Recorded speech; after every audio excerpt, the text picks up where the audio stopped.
Rise of the Planet of the Apes. The movie was directed by Rupert, Wyatt. It stars James Franco. He plays the character Will Rodman, and he's a scientist working on an experimental drug because his dad, played by John Lithgow, has Alzheimer's.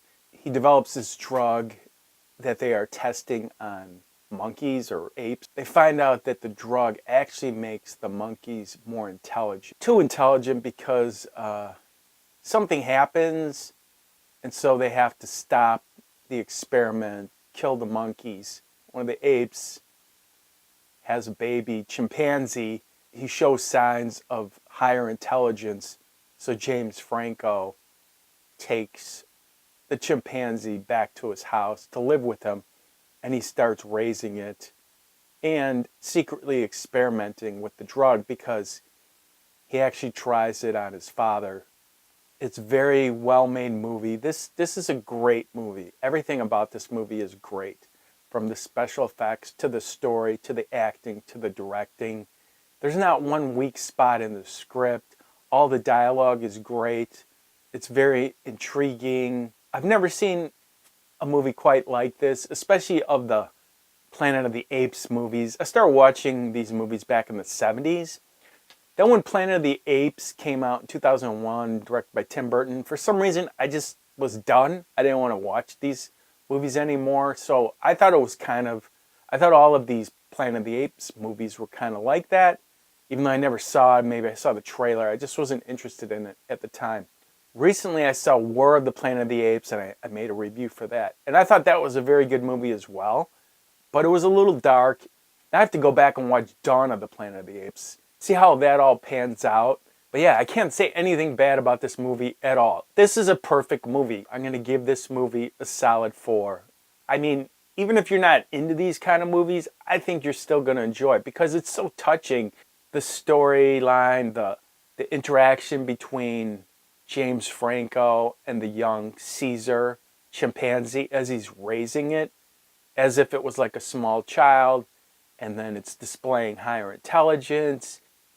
Andy Serkis is the actor who plays Caesar, and he does a great job, as he does in all of these movies and other movies, and he's known for this, for being a motion capture actor, and it works flawlessly in this movie. You just totally forget that you're watching CGI'd apes and gorillas. And again, this movie blows away those movies in the 70s because back then they were wearing like big rubber masks or prosthetics, and it was good for the time. And you know, I kind of do want to watch some of those movies again, but it's a whole different vibe, and it's just I don't know, I just got caught up in the story and the action, because there is action. There's showdowns between the apes and the humans, and it kind of sets the stage for these other movies down the road. So I don't want to give anything away, but it takes place in San Francisco, and there's some scenes of the apes and the cops going at it on the bridge that is really cool.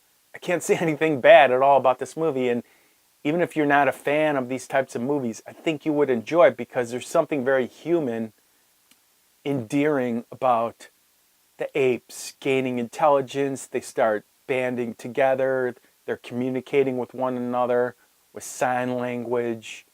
And there's the humans in the movie who, most of them are just bad, and they're seen as greedy or manipulative, or they just mistreat the apes. I don't want to give too much away, but there's scenes where Caesar is in some kind of primate shelter, but it just makes you think, and it's just heartwarming and tender at times, the interaction between James Franco and Caesar. At first, when the movie started off, I thought it was going to be about James Franco's character more, and he still has a big role in the movie, but it switches focus at some point and becomes Caesar's story. I feel for James Franco's character because he's doing all this to try to help his dad. So his intentions are good, plus the way he raises Caesar, he shows a lot of compassion for him, you see the chimpanzee growing, and you know at some point he's going to be too big, too smart, and something's going to happen. And sure enough, something does happen. So he can no longer live with James Franco at his house, and that's when he gets transferred to the primate shelter. And then he bands together with the other apes, and then they overthrow people who run the shelter, the primate shelter, and they break out. Then he goes to the zoo. He breaks the apes out of the zoo. Their goal is to get to the redwood forest so they can live peacefully amongst themselves. That's basically the plot. That's about it. So if you like this review, like it, share it, put your comments down below, and just let me know what you think. Don't forget to subscribe, and keep an eye out for our next review coming up really soon.